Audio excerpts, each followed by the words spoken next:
Welcome to another edition of Florida Newsmakers with our very special guest, Bryan Koon, Director of the Division of Emergency Management. Bryan, let's just get started. We've already had one named storm, Andrea. What do we have to look forward to? Well, the forecast is for an above average season, so we're prepared for a number of storms, both tropical storms and hurricanes, to hit the state. We don't want them to happen, but we're prepared for them. Well, the state of Florida tends to fall into this amnesia. We just forget how hard we actually get hit.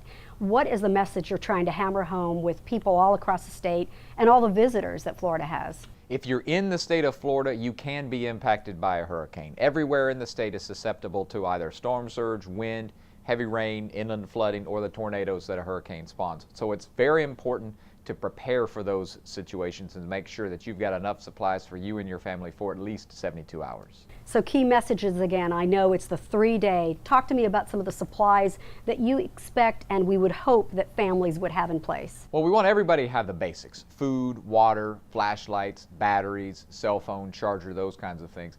And then beyond that, you need to really consider what it is that you need specifically for your family. If you have pets, if you're taking care of elderly family members, if you yourself have special needs, what are those things you need to get through at least those first few days before assistance can be reached or the infrastructure in your community gets back up on its feet? And listening to and heeding the warnings from local emergency officials, I think, is extremely important. Could you tell us a little bit about that? That's right. Much of the decisions made during a hurricane will happen at the local level from the county or city emergency management agency, and your National Weather Service office that serves your area will have additional information as well. So listen to those folks, turn on the radio, turn on the TV, and listen to what they're saying, and please take their advice. Where would people get information about hurricane routes, shelters? Is that information readily available? Absolutely. We have a great website. It's floridadisaster.org. All of that information and a whole lot more is there. Okay, Floridians tend to be strong and tough, and sometimes will decide to shelter in place.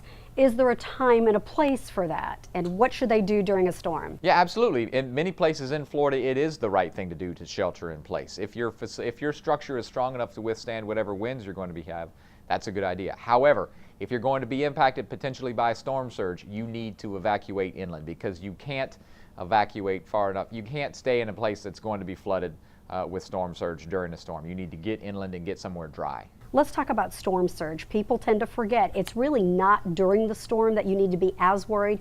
I mean, obviously it's dangerous, high winds, but it's after the storm. That's right. Well, the storm surge could precede or even be after the landfall, depending on where it is exactly in the state itself. And so you need to be very cautious about that. And again, those local messengers are going to have exactly what that level is going to be in your area. But after a landfall, when we're cleaning up, that's oftentimes when we'll see a lot of deaths and injuries from a storm. As people clean up, there's perhaps a generator causing carbon monoxide poisoning in their home, or injuries from chainsaws, other things like that. So you need to be very careful as you clean up from a disaster. Let's talk about recovery. So after the storm, what does the state do? Well, the state will be working very closely with the local emergency management officials and FEMA as well to assess the impact of the storm and get back up on our feet as quickly as possible. Our goal is to return to normalcy, get the lights back on, get the schools back open, get the roads cleared, get people back to work. Points of distribution, are we still working within that concept? We are. Our goal, however, is to get the normal infrastructure back open as quickly as possible. Get the grocery stores back open, get the restaurants back open, and where those areas that's not possible, to put out points of distribution to serve food and water for those people who need it in this community.